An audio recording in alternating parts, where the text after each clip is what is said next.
Hey everyone, my name is Gabriel Quaresma. And today in this drawback, I'm going to talk about React Native plus native modules equals to Bulletproof alarm app and without Expo. So the use case for this combination is like to be the medication reminders that work even and if your app is killed, right? So let's go. So yeah, my name is Gabriel Quaresma. As I said, I'm software engineer for Codeminer 42. You can scan this QR code to access my website and to check, yeah, and connect with me in my social networks, and see my project, something like this. And yeah, that's it. So yeah, the use case that we are tackling here is like a medication reminder app that I built and that I will show in this use case uh how to handle alarm notifications using native code, right? And without Expo. And the requirement of this application is like to pills at exact times. For example, you can schedule some medication from 5 days to 5 days and set the times, for example, 2 times a day, 2 hours per day, for example. And you cannot miss those. And you need to be reality. You need to have a very good reliability because lives can depend on this alarm. So the challenge is like that alarm must trigger when app is backgrounded, app is forced and closed, and device is in silent mode because some people don't like to listen notifications, and yeah, you need to bypass this mode and bring very loud the sound, right? So yeah, and why this is hard in React Native? You have JavaScript limitations because you are in the most top abstract layer in the app mobile development. So set timeout and set interval, for example, die when the app goes to background.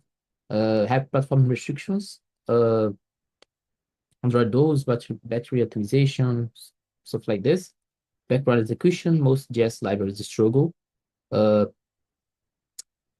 with true background tasks, for example, and iOS constraints. If you are working in iOS, it's good to mention that presentation is focus uh, is only focused in the Kotlin platform. But yeah, feel free to search how you can do this in iOS platform and post in the comments. And it would be good to share the knowledge about this. So yeah, the result is that notifications simply don't show up when users need the most, right? Uh, so after all these restrictions, all the limitations, the users in the end of the day, the users cannot listen to the notification, right? In the most important time, like to take the pills. So yeah, the option one that I choosing in the past when I was developing this application was using Expo notification because when I start to think, okay, Expo is very simple, the API is very easy to use, so we can solve my problem. But the reality was one on unreadable when force killed when I closed the app because I need to have this alarm even if the user close the app, right? Kill the app. Uh, Struggles with those mode. Uh, some issues with permissions in Android 12 plus, and yeah, sometimes many missing notifications in real use. It's true that you can use the Expo Cloud push notification service that can delegate this whole stuff to handle notifications to the cloud and just call this API through HTTP, for example, in your app. But I don't want to do this kind of options because I need to handle the logging, some kind of authentication stuff, and I just want to keep the app fully locally features like using, for example, shared preference in the Android to handle this notification only in the device, right? Like offline first. I think it is the formal term of this. So as you can see, the API is very simple because you are using JavaScript to do this. Yeah, with content trigger. Yeah, looks perfect until the user swaps your app away, right? So the requirements for production ready alarms is local notifications, no server dependency, that, as I said before, precise timing, exact time, not approximated, survives epic states, repeatable schedules, custom alerts, RESTful permissions, and yeah, this is the main requirements, right? So yeah, now let's see this quick landscape in 2026 of kind of solution you can choose. Expo is easy to use, don't have a good reliability.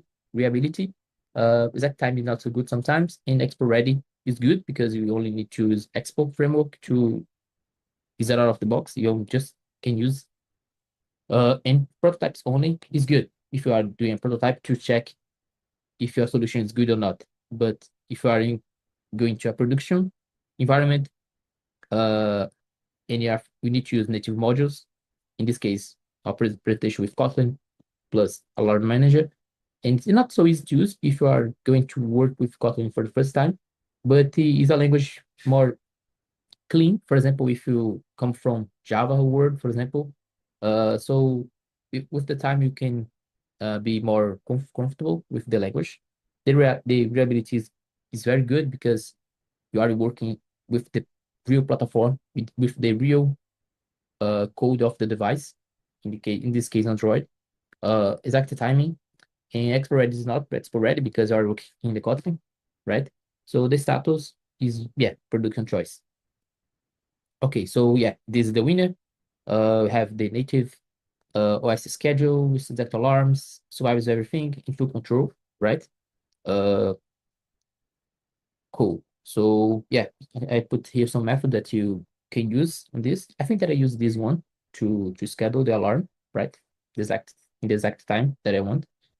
All right, so the architecture overview is very simple. You have the React Native JavaScript that you can like use in the app and schedule the alarm request, bridge the Kotlin module, that is the bridge with the the React Native in the Kotlin world. Uh, the and you have after this bridge between these two worlds, we have the alarm manager that you can set uh the alarm in OS level scheduling, and broadcast receiver that will act like a listener that will listen the schedules and knows when to trigger the alarms. And notification plus alert is when the broadcast receiver knows that some alarm that was scheduled need to be triggered and just execute this alarm and through the notification, the push notification, when the user can see the something like a pop-up in the app, even if the app is killed, in alert, for example, yeah, like sound in vibration. Uh, yeah, so the OS itself wakes up and fires. No JavaScript thread needed, right? So is in the end of the day, you have more performance, by the way. All right, so the implementation steps, we need to create a native module. You need to expose methods, manage, set up alarm manager, request permissions, and persistent storage that is good to use, like to save this in locally. So let's go to the code to see how everything works here. So first of all, we need to have this alarm module. You can put in any kind of code that you think that's pertinent. So I put this in a lib folder that I have this alarm module file that I define the interface of the methods that I want to call to the Kotlin, for example. I need to import native modules. And here, I just need to type to force a type in native modules using an S from TypeScript and define the interface in set the interface that I defined here. And here we have some methods like to ensure notification permission, uh, that is calling, in this case, the request permission from the Kotlin platform.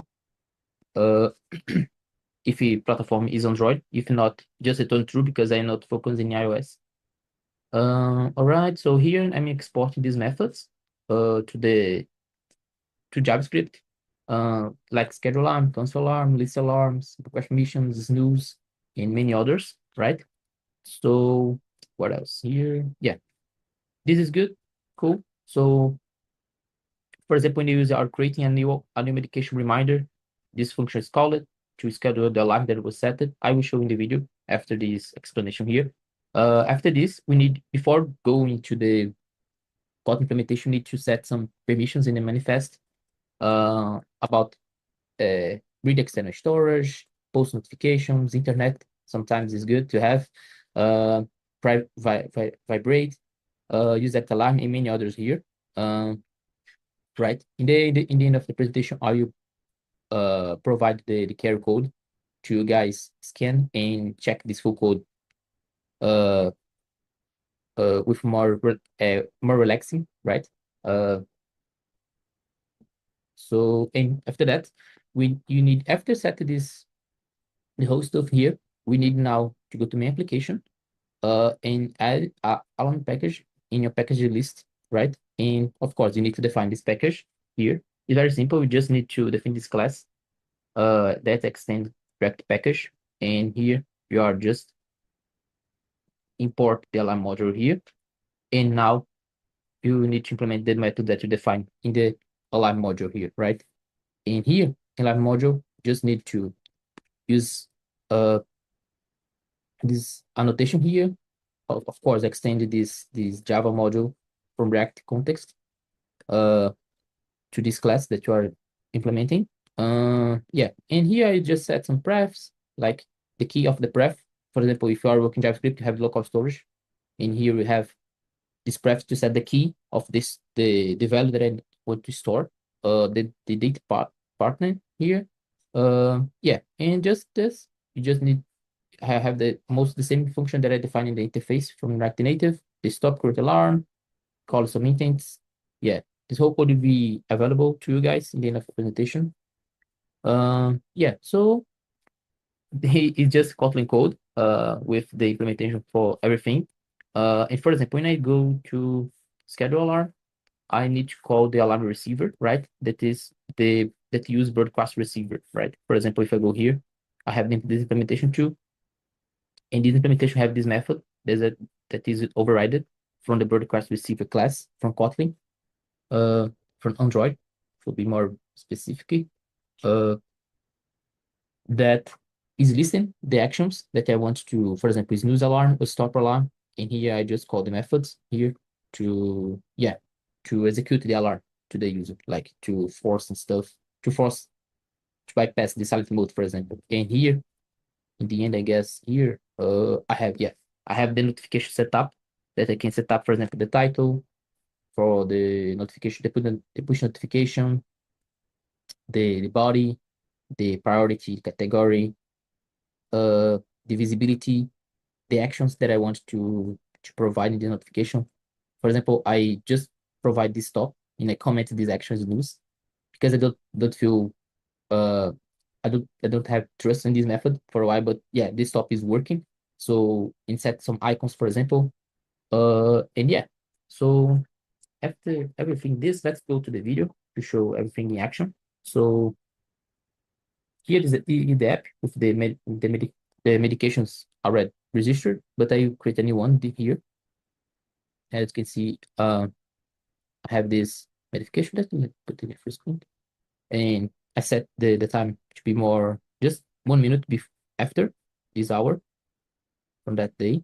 After this, I just set and I create the new alarm here, and just waiting now for the notification. And here, as you can see, I killed the app to see the behavior of the alarm be triggered without the application live as alive. So after some time, if I skip a little bit the video and wait a little bit more, yeah, here, right? So as you can see, the was bypass the silent mode, for example, or decorate sound that I have to be more loud possible, and show the push notification here. With the title, name modification that I define in the React Native world, the description, and here I have the action stop that I can stop. Just click on this button, but I prefer like to only click in this notification. But yeah, I'm using the bug mode from Expo, and but when I open the app, I have a method that I define in the JavaScript that I implemented in the Kotlin that check if I have some alarm executing, and if you have, I just handle this model to be possible to stop the alarm from the app, right? But you can do this from the notification, right? And with this, just click and stop, and yeah, that's it. Very simple, right? So let's go back to the presentation. Um, okay, yeah, key takeaways. Yeah, for prototypes, next notification is good. For health apps, is more recommended to use for health apps because you have some critical cases, like some people can't die in the most worst case, but we don't wish this. But yeah, it's very good to have uh, a very reliability in our apps, for example, in health apps or transportation apps, something like this, like Uber, uh, stuff like this. And choose wisely. Reliability over convenience for critical features. Yeah, is a very wisely choice. So, and yeah, is the end of the presentation. This is the link for the source code. I think is linked to the feature alarm schedule, I guess. So the code that you saw in the presentation, you can saw in this repo in GitHub. And feel free to access the code miner for the two carriers to check the open positions. You have these positions to you guys. And yeah, I think that's it. Thank you for patience. And yeah, and I see